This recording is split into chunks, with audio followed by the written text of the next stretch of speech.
আসসালামু আলাইকুম বন্ধুরা, তোমরা সবাই কেমন আছো? আশা করছি সবাই খুবই ভালো আছো।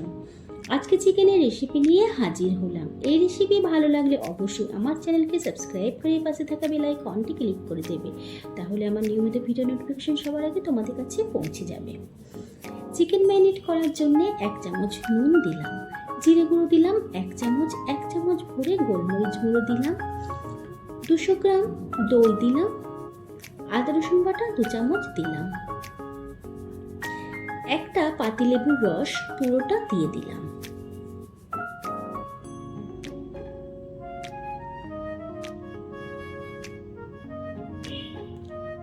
এখন হাত দিয়ে ভালো করে চিকেনের পিসগুলো মশলার সাথে মাখিয়ে নিয়ে ম্যারিনেট করে ঢাকা দিয়ে 2 ঘন্টা রেখে দিলাম। এদিকে কাঁচা লঙ্কা, কাজু বাদাম আর আমন্ড বাদাম নিয়েছি, 3টে পেঁয়াজ মোটা করে কেটে নিয়েছি। এখন পেঁয়াজগুলো তেলের মধ্যে হালকা নাড়াচাড়া করে নেব। খুব বেশি লাল রং না আসে, শুধু পেঁয়াজের কাঁচা যে গন্ধ, সেই গন্ধ চলে যাওয়া পর্যন্ত একটু নাড়াচাড়া করলাম। তারপর লঙ্কা আর বাদামগুলো দিয়ে দিলাম। বাদাম আর লঙ্কা একটু তেলের মধ্যে নাড়াচাড়া করলাম। তারপর ওর মধ্যে 1 কাপ পানি দিয়ে পেঁয়াজ আর বাদামগুলো একটু নরম করে নিলাম। তারপর এই পেঁয়াজগুলো ঠান্ডা করে নিতে হবে।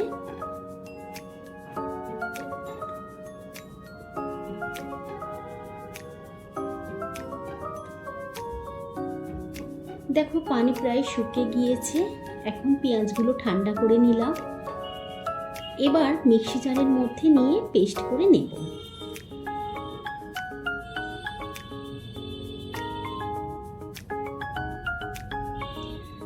দেখো পেঁয়াজ বাদামের পেস্ট বানিয়ে নিলাম। এখানে গোটা গরম মশলা নিয়েছি।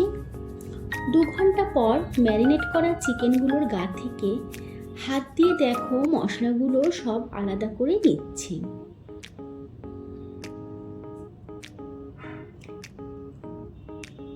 সব মশলাগুলো খুব ভালোভাবে চিকেনের পিস থেকে আলাদা করে নিতে হবে।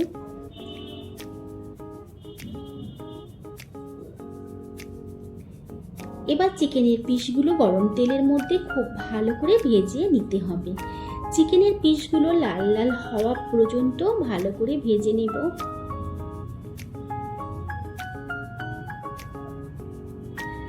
দেখো কত সুন্দর একটা কালার এসেছে। চিকেনের যে এক্সট্রা পানি সেটা শুকিয়ে যাওয়া পর্যন্ত চিকেন নাড়াচাড়া করলাম। এখন গরম মশলাগুলো দিয়ে দিলাম। তারপর ওই যে পেঁয়াজ আর বাদাম পেস্ট করে রেখেছিলাম, সেই পেস্ট করা মশলা দিয়ে দিলাম। মশলা যেহেতু আগেই তেলের মধ্যে ভাজা ও সিদ্ধ করা ছিল, তাই এখন আর খুব বেশি নাড়াচাড়া করলাম না।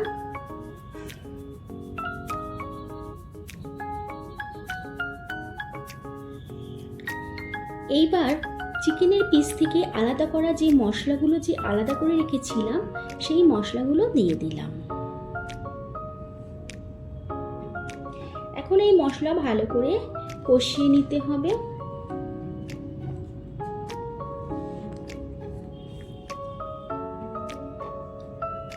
মশলাগুলো ভালো করে কষানো হয়ে গেলে সামান্য একটু পানি দিলাম। তারপর ওর মধ্যে চিকেনের পিসগুলো দিয়ে দিলাম। মশলাগুলোর সাথে চিকেন খুব ভালো করে কষিয়ে নিতে হবে।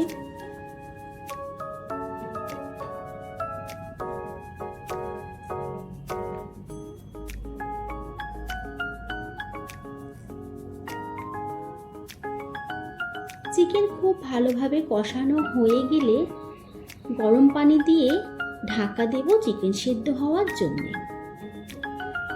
তো ঢাকা খুলে একবার করে চেক করে নেব, যাতে কোনো রকম ভাবে ফ্রাই প্যানের মধ্যে লেগে না যায়। দেখো এখন গ্রেভি কতটা গাঢ় হয়ে এসেছে। এই সময় 5 থেকে 6 পিস কাঁচা লঙ্কা দিলাম, কিছুটা ফ্রেশ ধনেপাতা দিলাম আর গোলমরিচ গুঁড়ো 2 চামচ দিলাম। আমি এখানে অন্য কোনো মশলা ব্যবহার করিনি, গোলমরিচ গুঁড়ো বেশি করে ব্যবহার করলাম। সত্যি এই চিকেনের টেস্ট একেবারেই ফাটাফাটি হয়, আর গোলমরিচের যে ফ্লেভার এই রেসিপির টেস্টকে খুবই বাড়িয়ে দেয়।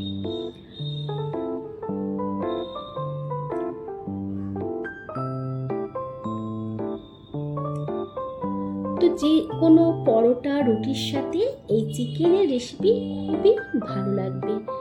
তো তোমরা অবশ্যই একবার এই রেসিপি ট্রাই করে দেখবে।